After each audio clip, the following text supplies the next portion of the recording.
Halo Sobat Horor, jumpa lagi dengan saya Apit Nurholic Channel. Kali ini saya akan bercerita kembali seputar kisah mistis dan horor yang berjudul Kisah Horor di Pemandian Air Panas. Sebelum kita lanjutkan ke ceritanya, jangan lupa subscribe channel ini. Bagaimana kisah ceritanya? Simak ceritanya sampai selesai. Selamat mendengarkan. Welcome.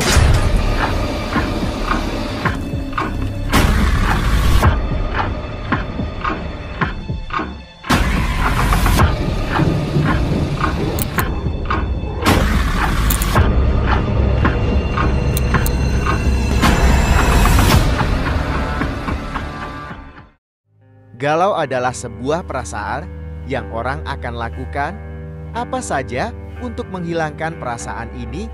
Contohnya aku dan Munte malam itu. Awalnya aku dan Munte hanya pergi untuk makan malam saja, tapi entah dari mana asalnya tiba-tiba saja muncul pemikiran dari Munte untuk pergi ke kolam pemandian air panas Ciater. Singkat cerita, malam itu pun kami menghabiskan malam minggu kami di Ciater. Suasana di kolam air panas itu sangat ramai, dan itu juga yang membuat kami berlama-lama di sana sampai waktu pun mendekati dini hari. Munte mengajak aku untuk pulang. Awalnya aku menolak. Aku berkata kepada Munte untuk menunggu nanti pagi baru pulang biar gak takut di jalan. Tapi Munte berkata, "Gak takut apa? Hantu. Gak ada hantu lagi, hantunya lagi pada galau di rumahnya." Aku pun ketawa dengan kata-kata dari Munte yang agak sompral. Akhirnya aku pun mengiyakan ajakan Munte, dan kami pun segera bersiap untuk pulang. Sepanjang perjalanan aku dan Munte berkelakar, sampai akhirnya Munte tertidur. Sesekali aku memberikan spion melihat ke arah belakang untuk melihat pengendara lain, dan sekilas aku mendadak menghentikan mobilku. Aku meminta Munte agar segera melihat ke pinggir jalan. Seorang perempuan tengah duduk di sana. Perempuan itu tampak duduk menangis dan tidak memakai baju sehelai pun. Dia memegang sebuah kain putih yang masih bersih kelihatannya. Dia menangis sambil melambaikan tangan ke arah mobilku. Tiba-tiba dia berlari dan mengetuk pintu kaca di sebelah kiri, persis di sebelah Munte. Munte pun sempat berdebat untuk tidak membukanya, tapi perempuan itu terus minta tolong, mengetuk jendela mobil sambil menangis. Aku membuka kaca mobil dan dia berkata, "Mbak, tolong ya, aku sakit hati." Aku dan Munte terperangah ketika perempuan itu melanjutkan kata terakhirnya. Aku pun mempersilahkan perempuan itu masuk. Tanpa kata-kata Munte pun menatapku. Dia pun seperti memberikan kode, "Kenapa kamu membiarkan dia masuk?" Sekarang di dalam mobilku terdengar suara tangisan perempuan itu yang sedari masuk ke dalam mobil. Dia tidak berhenti menangis. Munte dan aku hanya terdiam. Kemudian kami mulai bertanya dan kronologis kejadiannya. Tapi perempuan itu sama sekali tidak menjawab pertanyaan kami.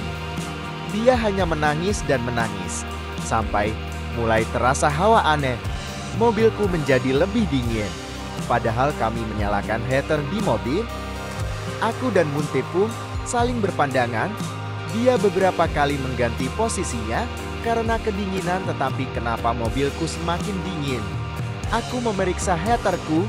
Kini pemandangan di luar semakin gelap dan lengkaplah sudah ketika hujan gerimis menyapu jalanan. Sesekali aku melihat perempuan itu lewat kaca spion. Dia hanya menangis terseduh-seduh sambil tertunduk. Munte tampaknya sudah tertidur pulas lagi.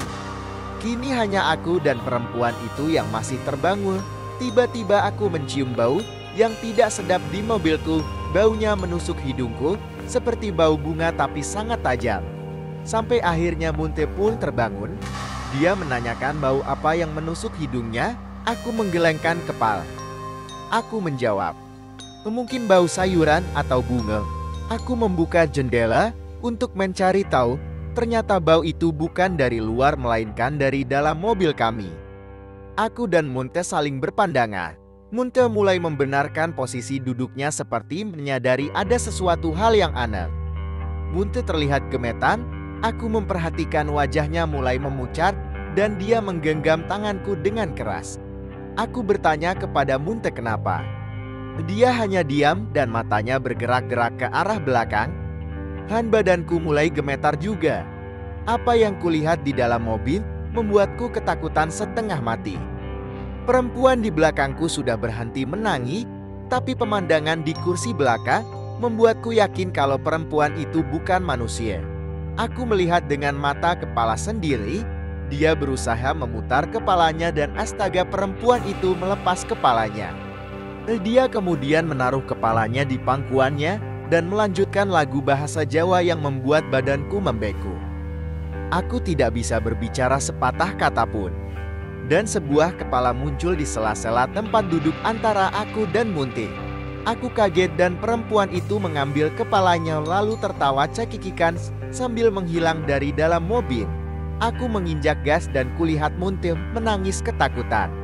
Aku kini tahu apa yang harus aku lakukan. Hingga kini tanpa sadar aku mengebut dalam kecepatan tinggi. Sesampainya di kos kami segera masuk ke dalam kamar, langsung menutup pintu dan menguncinya. Kami berdua terbaring lemas dan masih ketakutan di balik selimut. Lalu tiba-tiba bunyi telepon berdering. Aku dan Munte saling berpegangan erat. Aku mengangkat telepon itu dan terdengar sebuah suara tiwi. Kenapa kamu tinggalin aku? Aku masih ada di perkemahan Cikole ini terus aku ditinggalin. Terdengar suara Munte menangis di telepon. Aku tidak tahu apa yang terjadi. Jadi ini siapa yang bersamaku ini? Demikianlah kisah mistis dan horor kali ini. Sampai jumpa lagi di cerita selanjutnya dengan kisah cerita yang berbeda dan seru. Jangan lupa like, komen, dan subscribe. Terima kasih. Wassalam.